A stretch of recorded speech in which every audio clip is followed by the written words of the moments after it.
Alright, correct me if I'm wrong, but why does today's version of Dead Cells seem easier than I remember from years ago? Dead Cells is known for being a punishing game, but can you believe that it actually used to be harder than it is right now? Today we'll be looking at Dead Cells Update 1.2. This is the first DLC known as The Rise of the Giant. That's right, this is the first patch that introduced the Giant boss and the 5th boss cell into the game. Pause the video and take a moment right now and just come up with some guesses on what you think is going to be the difference between old Dead Cells and new Dead Cells that made the game so hard in the past. Trust me, you won't get half of these. Once you get your list made, buckle up because we're going to look at the hardest version in Dead Cells history. Alright, so the way I decided to play through this was to run a fresh save from normal difficulty all the way up until the true final boss in Hell mode.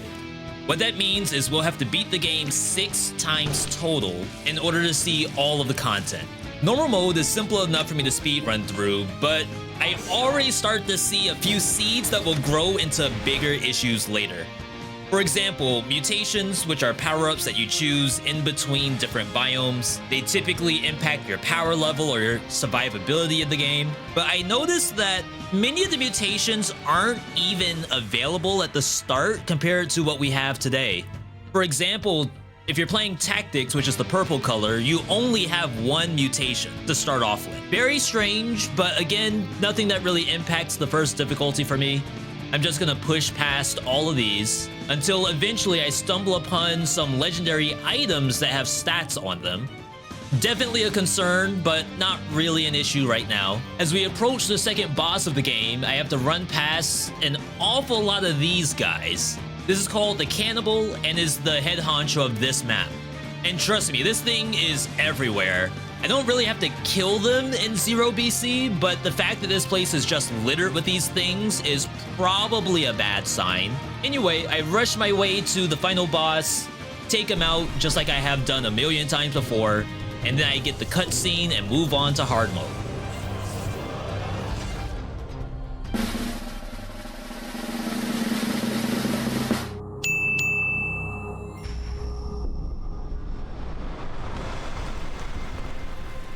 This time we have to take an alternate route that'll get me the room to access more of the game.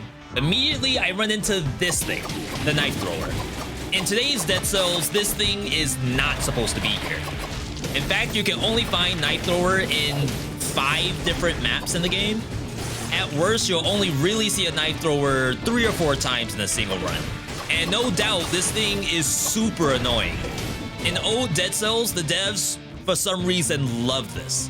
In fact, the 1 BC knife thrower is on every single map on my way to Hand of the King. And not only that, I'm starting to notice that the monster density is actually getting a bit worse. If you remember those cannibals in 0 BC, that was just a precursor to the hordes we're going to start to see in old Dead Cells. Oh, and my items, don't forget I'm playing on a fresh save, so I don't really have anything special unlocked. But regardless, I'm still running through the game like it's regular Dead Cells all the way up to Hand of the King again. Once we take him out, I realize that he doesn't drop a very, very necessary unlock, which is the recycling tubes. For those who don't know Dead Cells, your character has 2 primary equipment slots and 2 skills. The recycling tubes lets you start a run with a random set of gear, and without this, all of our next runs are basically starting with 1, maybe 2 items in hand. However, I like to think of myself as a professional. Not a big deal. Let's move on to very hard mode, aka 2 BC.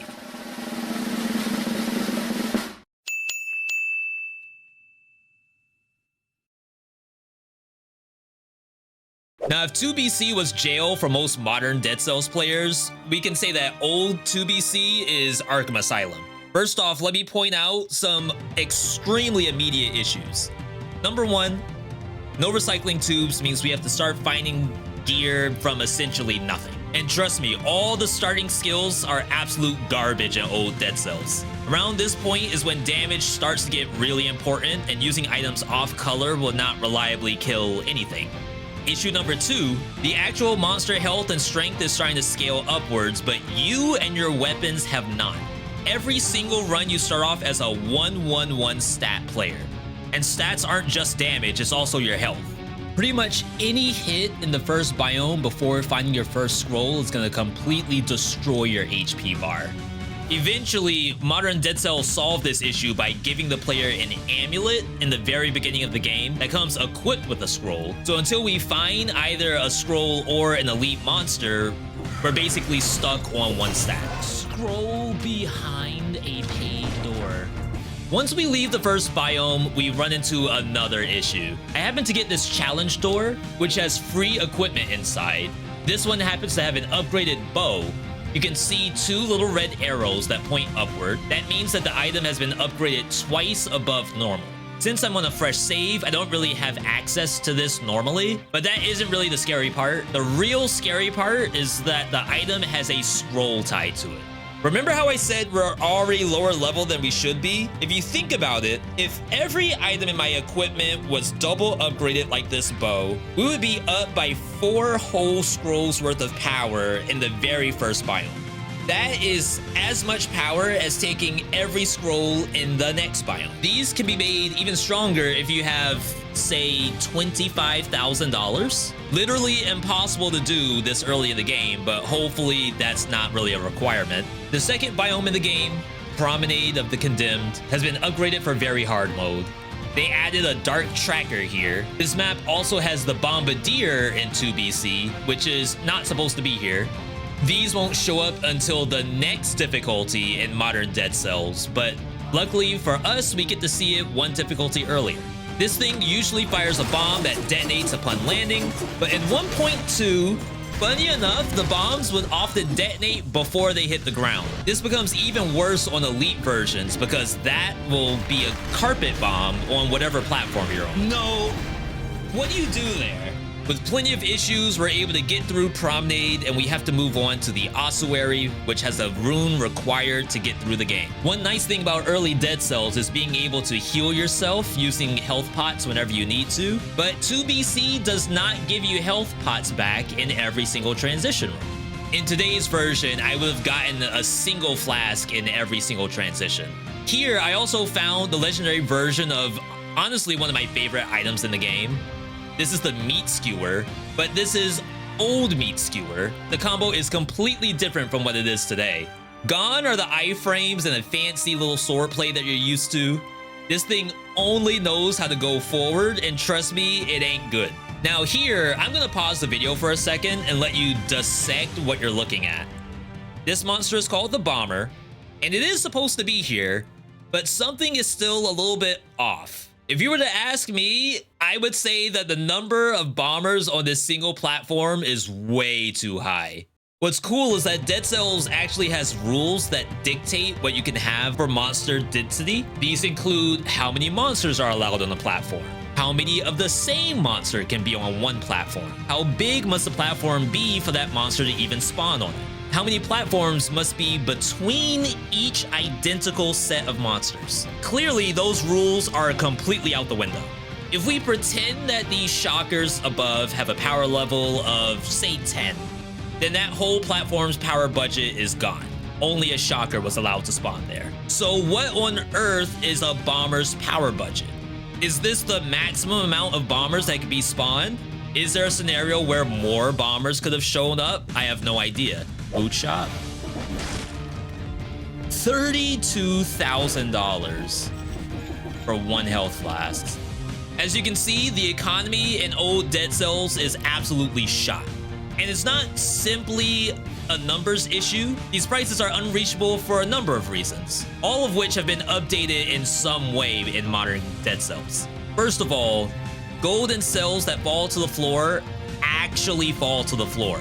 You may not know this, but nowadays, golden cells automatically fly to you regardless of where you killed the monster. But this wasn't always the case. In 1.2, you could literally leave money on the table because you killed an enemy without running over them. The only way to automatically pick up gold was to get a special amulet affix called Get Gold Over Unlimited Distance. And speaking of amulets, there's a specific amulet called Get Gold as well as a cell. I've seen cells give upwards to 80 gold a pop, which is a ginormous cash flow. And what's crazy is that this isn't even a start affix. My assumption is you're probably expected to find one of these two amulets, so the economy is balanced around seeing that. But this means that if you don't have that bling around your neck, you aren't getting that $25,000 bow. Secondly, the items themselves are valued differently from one another. Originally, I thought it was based off of maybe a rare star to fix or damage reduction on the item, but I can't find any consistency here. At this point, I can only imagine that the prices were picked out of a hat. It doesn't make any sense otherwise. Sometimes you'll come across a choice of items to take. You can only take one, but sometimes you don't want any, so you're allowed to recycle one instead. Today, you can just walk up and blindly sell any item presented and you get whatever the full price is of the shop. But in 1.2, you had to manually check each item presented, and they can all be different prices. In this case, you could literally screw yourself out of cash because you didn't check every item's price in the hallway. Third, and probably most importantly, there's no explorer's instinct in 1.2. What that is a rune that will reveal the map and all the items on it after you have progressed through a certain percentage of the map. This will show all the monsters that are waiting, all the items that are on the ground, and any scrolls that are left over. So in 1.2, you're basically punished for not full clearing a map. And yes, I do say punished because if you don't get the kill door or the speedrun door, you're also missing out on gold and those upgraded items that I was talking about earlier. But anyway, let's get back to actually clearing 2BC. Right now, we have no money, we're getting double the cells, and we can actually start to upgrade the forge. What the forge does, our items that drop have a % chance to drop at a higher quality, all the way up to 100%. If I wanted to, I could stop going for the clear right now and actually farm some cells. A good 2BC farming session on 1.2 took me about 15 minutes to get 300 cells. With non-stop grinding, I could probably complete the first tier in under an hour, which doesn't sound all that bad, right? Well, according to the challenge doors and these gear prices, I should probably have plus gear in 2BC. To complete that, we need 5,800 cells to get 100% of the items to be plus in 2BC. If you get 300 cells in 15 minutes, then I'm grinding for 5 hours. And I put emphasis on the word grinding because that 300 is not from normal gameplay. That is from me following a cell farming guide on YouTube posted by me and playing a custom mode, which will not give me any achievements. Today, the cell requirement is only 3,000, which is more probable to complete in a standard run. But I only have so much time and I really don't want to grind out all these cells. So anyway, as I said before, we need better gear because plus gear has scrolls on it, and that's going to increase our power level. From prison quarters, the minimum stat line when you leave is 3 points of the color of your choice. If we had plus gear in all our slots, we would have 7 points in the color of our choice. That is a 75% damage increase in the very beginning of the game. The difference between a weapon doing 100 damage and 175 damage. And that's huge. But this is 1.2 we're talking about. It isn't going to be as easy as simply getting 100% plus gear. Because of the fact that some items live under more than one stat family, you could get an upgraded item with the wrong scroll on it. Of course, you can reroll this for a premium, but this is for the chance, and I really want to stress this is purely RNG, the chance to get the scroll you want. Sometimes you don't get it. Items that are plus naturally, either from a transition door or a curse chest, can be leveled up to even higher rank S. S-rank items have 2 scrolls tied to them, bring your gear's scroll count up to a whopping +8. Of course, dual colored items still have the same issue of RNG, and until we level up that forge, we will only be getting plus items by getting these challenge doors or by completing curses. Anyway, long story short, items are bad, bombers are everywhere, roaming in packs for some reason. You get it, 2BC at this point, it's bad. Let's get out of Arkham though and head into Mordor because 3BC is here and this patch is not done being awful.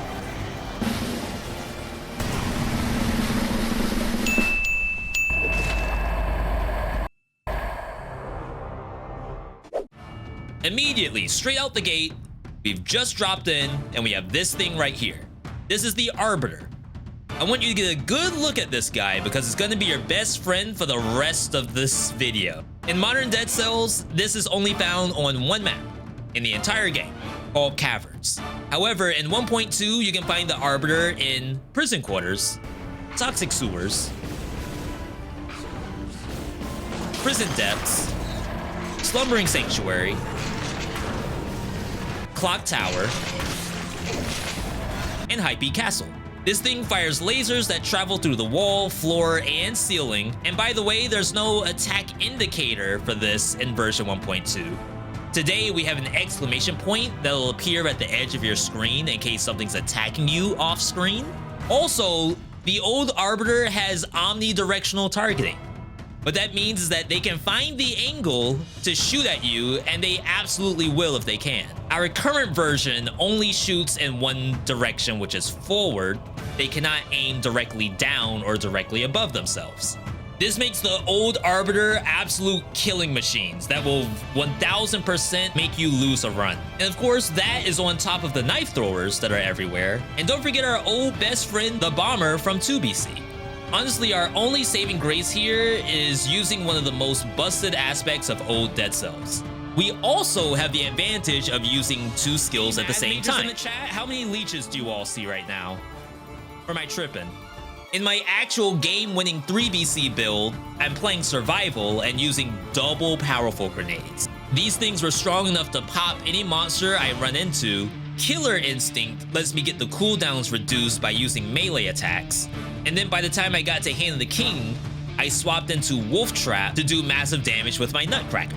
But don't get me wrong, 3BC took me the actual longest to get through in this entire video recording. And that is thanks to the Bomber. You are faster than me. Knife thrower. Yeah, it throws an extra dagger. An Arbiter. Okay, that... 2 Arbiters, 1 Bomber, 1 on the ready, zombie, bat, a lot of stuff down there. All of that.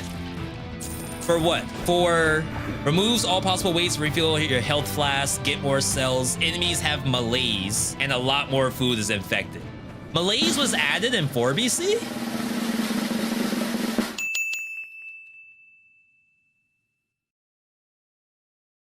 We have one single goal in Nightmare difficulty, and that is to kill the giant. Normally, I could take out the giant with my eyes closed, but remember, we are on a fresh save in 1.2, so you have to get to the giant with items that are specifically designed to kill him. And not only that, you need scroll count to actually support your damage. Anything else, and you'll be fighting him for hours. By now, the game expects you to have S-rank gear.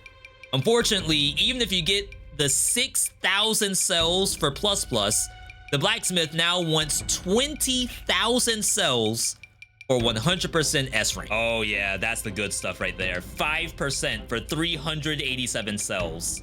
I'm gonna let you all do the math on that, but 300 cells in 15 minutes, multiply that by 4 to make up an hour, divide that into 20,000, and you have that many hours in order to get maxed out S rank. Pure grinding. For the actual monsters we have to face, do we have the Arbiter? Yes. Do we have the Knife Thrower? Yes. Do we have Bombers? Yes. Is there a new enemy called Failed Experiment on almost every map? Yes. Okay, so this is one example of an illegal setup on the Failed Experiment. Failed Experiments nowadays are not allowed to have that rotating laser.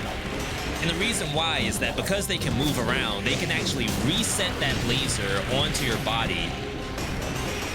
But is that truly the issue of 4BC, the monsters? Maybe it's the prices. Maybe it's the absolute BS elite buff combinations which eventually get either removed or fixed in modern Dead Cells.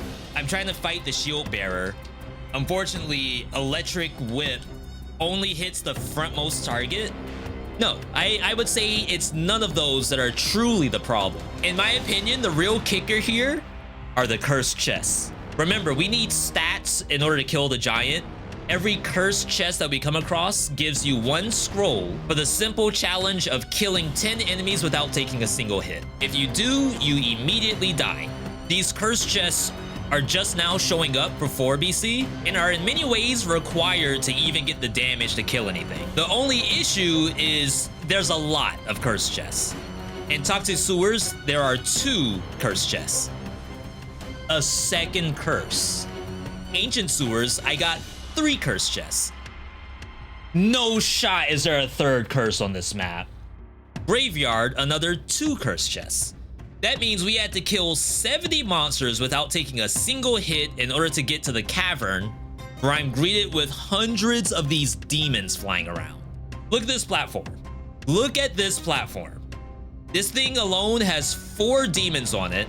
The next platform has more demons on it. I would say this goes against any monster spawning rules I could possibly think of. For now, just assume that every single platform will have at least 2 demons on it, probably an arbiter somewhere watching you. But don't worry, if you get hurt too badly, you can visit the shop and buy a chicken leg for $60,000. Or if you're a high roller, one single health flask is $243,000.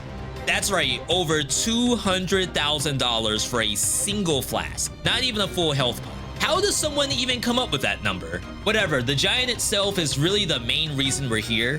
Funny enough, this is the older version of the giant, who has vulnerable fists that could take damage even while he's in his stun state. The goal is to destroy his eyeball. While the eyeball is out, items like the owl can hit the other fist at the same time you're damaging his main target.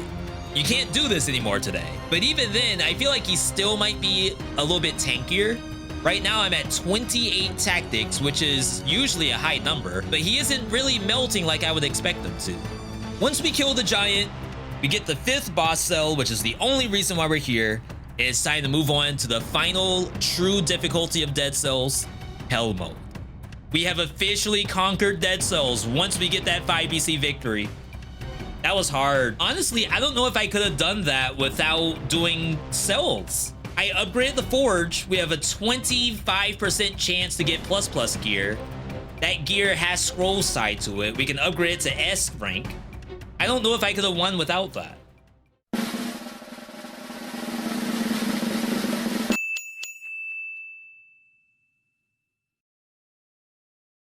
Funny enough, 5 BC and 1.2 is literally the same thing in 4 BC except for the addition of a new biome after Hand of the King. In today's version, Hell Mode has something called Malaise in it, which is a gameplay system that buffs the monsters if the player doesn't kill them quickly enough. You may have realized it, but 4 BC has Malaise in it in 1.2. It doesn't function the same way as it does today. In 1.2, the old Malaise system would actually cap your HP to 10% if you reach 10 stacks of Malaise. You get 1 stack every time you get hit, and you also get 1 stack if you eat infected food. Of course, capping your HP at 10% is much better than just outright killing you, but this still means that I could get majorly punished for eating infected food to heal myself, or even making simple mistakes that don't really require me to use a health pot. Did that 1 laser give me 4 malaise? But monster-wise, biome-wise, curse chest-wise, there isn't really much difference between 4 BC and 5 BC. So while I take out Hand of the King, let's reflect on some of the BS and deaths that we have seen along the way. 4 bombers. And 2 more. And 2 more on top of that. The cells fall to the ground. There's no way. I sure do wish I could hold the button to attack. The ligaments in my thumb would really appreciate that.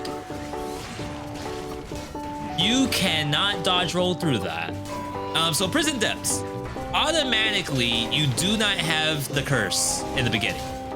Okay, so this is bad. So I have the 1 key that opens up these. That's the same as you all have always seen it. But this, we do not have the key for. That's gonna come off of one of the monsters on the map. And weirdly enough, we did not see it. Wow, that is some kind of awful. I legitimately don't have the key. You cannot tell me that is like balanced. Get destroyed. Did I shoot through the baby zombie? Why do those not have hit detection for explosive crossbow? And now I'm boxed in. Do I die from this? How do I destroy the protector at the bottom? We gotta figure out how to like circumvent the box mechanic. Oh, but now the elite is with me and I can't kill the protector.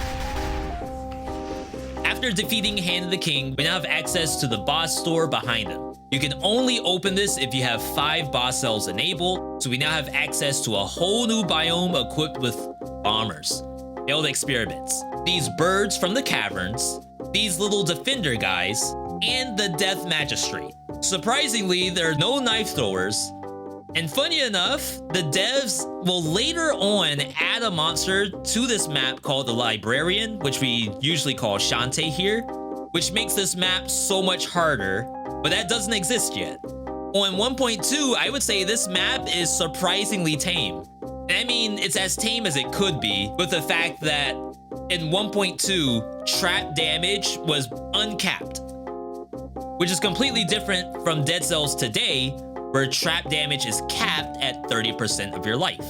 But if you're able to get through all of that without your fancy heart devices, your baseball bats, your cats, you get to fight the true boss of Dead Cells, the Collector. What I have right now is a green boomerang, which does not exist today, as well as a wolf trap. That's basically it. But anyway, wish me luck. I hope this is no different than it is today.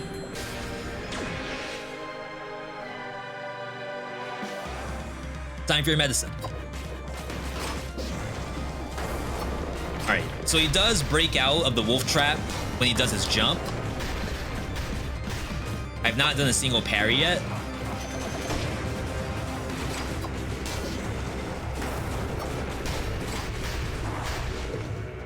Double drinks. It's a pretty good sign. Of course, we're not busted enough to skip ad phases or anything like that. I don't know at what point of the game that becomes a thing. Wow, the fire was so helpful there. That was maybe from, like, killing an enemy drops fire on the ground. Dang. Rip, no hit.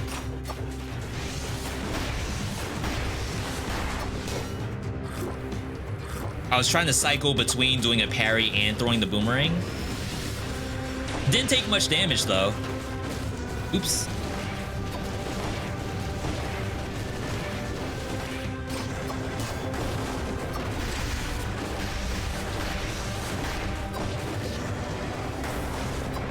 Those are annoying. About to say I'm not close enough. Okay, let's chill. See what he does. Yeah, this is what I was waiting on.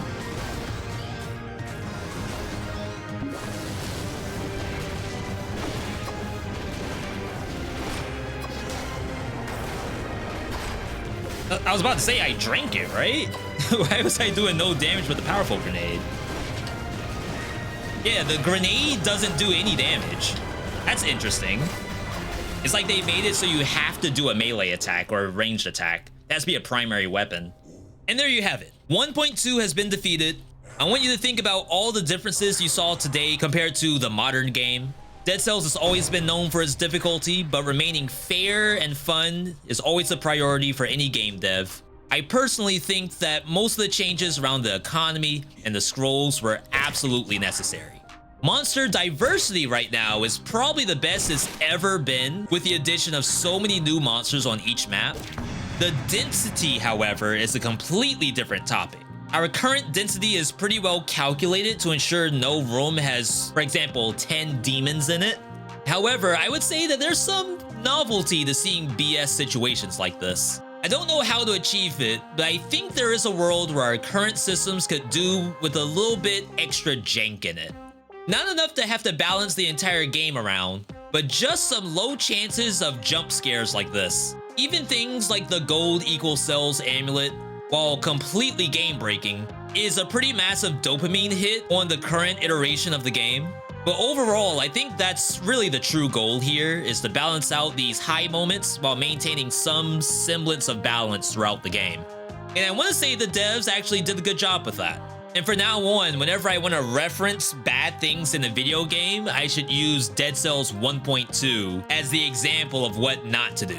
Anyway, I want to thank you for listening to me ramble on. If you want to hear more about Dead Cells and other roguelike games, subscribe to the channel. Also, leave a comment letting me know what's the absolute worst thing you saw from 1.2. I do read every comment, so it means a lot when you all leave them. Anyway, thanks for watching, and I'll catch you next time.